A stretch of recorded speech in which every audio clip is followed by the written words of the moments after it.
Hello everyone. Today we'll present Ripstort's Tale of the Old West. You want cowboys? We have it.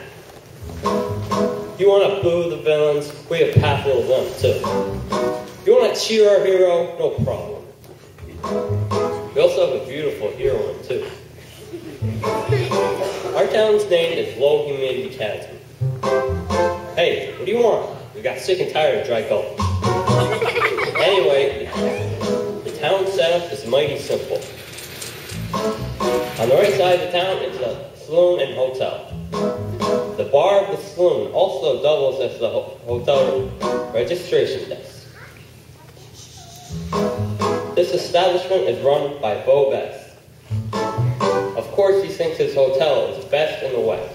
To help him run things in the saloon is Sarsaparilla herself. She's a tough lady with a heart of gold.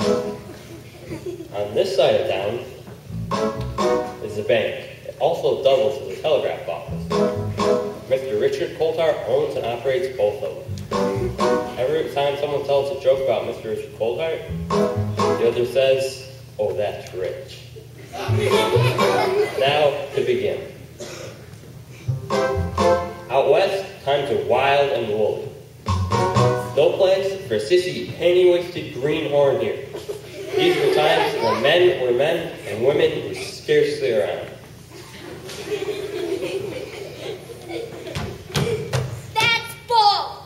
Hey, you stop that kind of talk or I'll wash your mouth out with soap. Why would you want to be doing that? Some fool greenhorn city slicker thought it'd be a thrill to milk a cow. Well, I don't understand. If you were a goat, you'd be a good one, because you're always butting in. Well, Not finished yet. This fellow wanted to milk what he thought was a cow.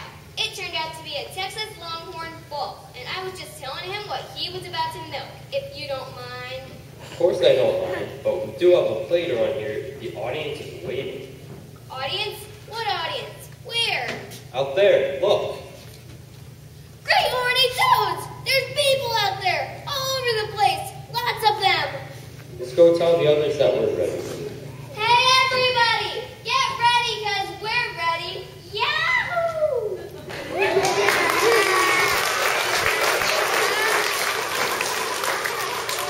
Yes, well, let's begin the wild, wild, wildest west.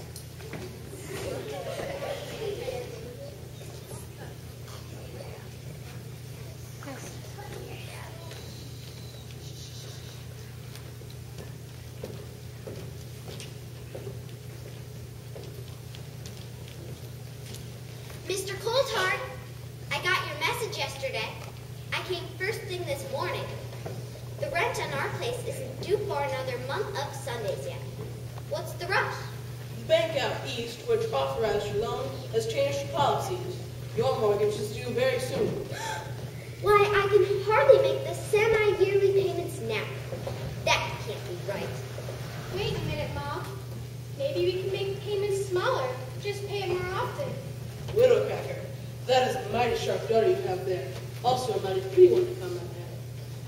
Yes, what she states is true for conventional loans. Well, that's a relief. So how much are our payments each month going to be? Well, let's see here now.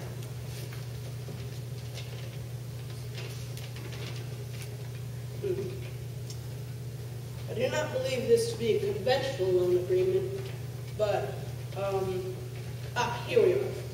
The party of the first part shall here forthwith remit to the party of the second part the accrued summation of capital. Polly, what's he saying? Don't know, Ma. That legal gobbledygook has got me hornswoggled. Mr. Coulthard, you mind speaking English? I was doing so. Dear me, do not tell me you cannot understand the simple contract to which your father has signed. He'd never signed any such thing in his life. You are certain of this? Let us examine this legally binding document further. Why, bless my soul. Right down here at the bottom is the signature of your late husband. When he passed on, you became responsible for all his legal obligations and debts. Let me see that. Oh, Lordy! Howard, oh, Howard! How could you do this to us? What's going on, Ma? Your daddy was a good man, Polly. He never gambled, drank, or ran wild with the boys all our married life. His only fault, though, was that he trusted everybody. He thought that all people were basically good. But he was wrong. And you think he was fooled into signing that contract? I think we should let the contract speak for itself. I remember reading this part right here to him. I find this section most illuminating. If the party of the first part, that was Mr. Cracker, fails to find any value for his property above and beyond subsistence level by the time the mortgage is due, then said property shall be surrendered to the party of the second part, and that is the bank. Which means you skunk. Ah, but there is more. In lieu of said property, the party of the second part may, at its discretion, accept substitute collateral as equitable satisfaction of the lien. And that, my dear widow Cracker, is where your daughter comes in. You don't mean? Not me, my dear, but the contract. It further stipulates. Substitute collateral shall be construed to be a daughter of the party of the first part, who is of marriageable age. And, Miss Cracker, you are certainly of marriaging age. Over my dead body, you snake in the grass. No, Mrs. Cracker, the contract does not say that you must die first. Sorry. This is the blackest day of my life, Ma. If only someone could help us. Oh, Why- Cracker, just in time. Why, of course, Miss Cracker. It's the code of the West. The good guy always arrives in time. Every time. Yippee-yi, yippee-yo, you know the law is on its way. Yippee-yi, yippee-yo, we live to fight another day. I swear by my system and the star on my chest. It's good over evil, it's the code of the West. When a gang of banditos are holding up the bank and they've taken all the money, it's the Jessup ring. And who comes a riding with their guns a spitting loud? The sheriff and the lawman. Yippee-yi-yo, you know the law is on its way. Yippee-yi-yo, we're just to fight another day. It's all written law, and we put to the test. It's good over evil, it's the code of the West. When a stagecoach is held up on a long and dusty trail, and the passengers are wondering if they like to tell a tale. When who comes a-riding like a cyclone in May, the sheriff and his deputy are here to save the day. Yippee-yi, yippee-yo, you know the law is on its way. Yippee-yi, yippee-yo, they live to fight another day. It's Another day to know, as we put to the test. It's good over evil, it's the code of the West.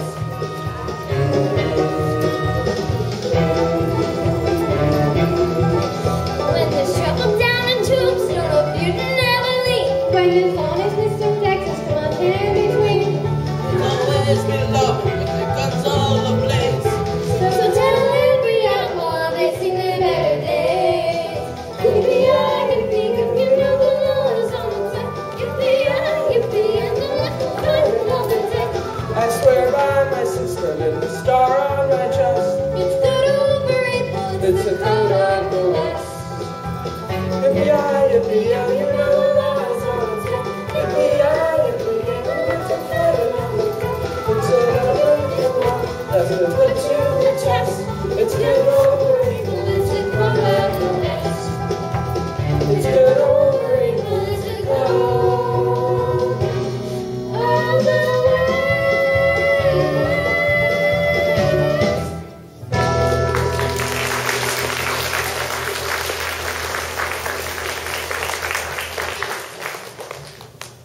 Yes, sirree, Miss Cracker. It's the code of the West. The good guy always arrives in time. Every time.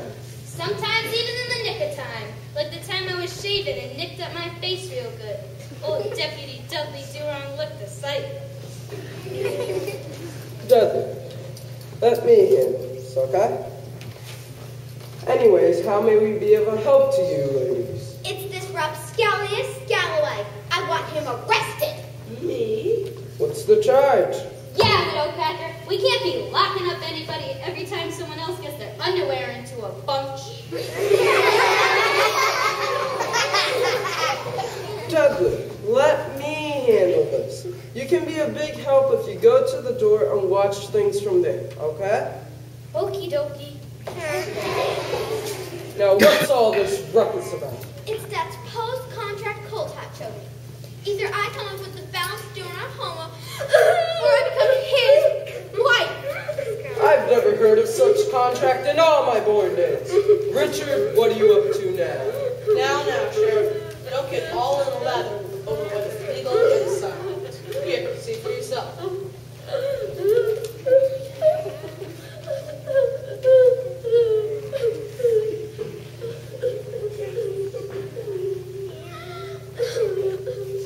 So sorry, Widow Cracker, but as far as I can see, there's nothing I can do. But as for you, Richard, I'm still looking into your role in the Comstock mine fiasco. I have nothing to hide. I have done nothing wrong. Except take a few $1,000s from hard-working people's pockets. They were warned of the risks involved. Just remember, I'm not finished with you yet. Sheriff! Where's Sheriff Wayne John? Thanks, lady. Sheriff, I found some mighty suspicious-looking gallows around these here parts. Where are they? What are they doing? Well, they were lollygagging about the old Smitty Creek Inn. The old Smitty Creek Inn. Why, that old shack's been abandoned these last 12 years. Yeah, and they were real ornery looking. Hadn't shaved in weeks. Looked real dirty, too. Kinda like you, Cowboy Bob.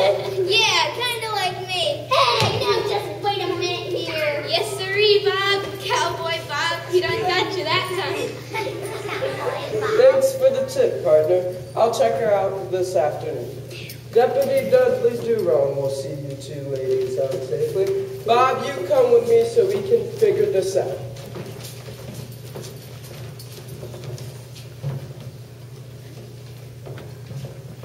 Those fools, who do they think they are, that they can match wits with me? Sheriff Wayne John has been looking into the Comstock mine issue for almost a year now, and still hasn't found anything. Any records were burned months ago. My new scheme is even better. It began just a week ago when a telegram came into the office here. It said that the Rocky Mountain Railroad Company was planning to run a track just outside of town to connect up with another line of theirs in Abilene. According to the instructions given, that track will run straight through Widow Cracker's property. Now for the good part. My friends out east work at the First National Bank. They fixed up Widow Cracker's mortgage to make it come due this month. She'll never be able to pay. I get to marry that radiant maiden, Polly Cracker. And as her husband, I control the rights to the Cracker property. I'll sell away what the railroad wants at a profitable price. And then, next to the railroad track, I can build a restaurant and hotel for all the visitors that come through. Oh, my mind spins with possibilities. They don't call you rich for nothing. Hee hee hee.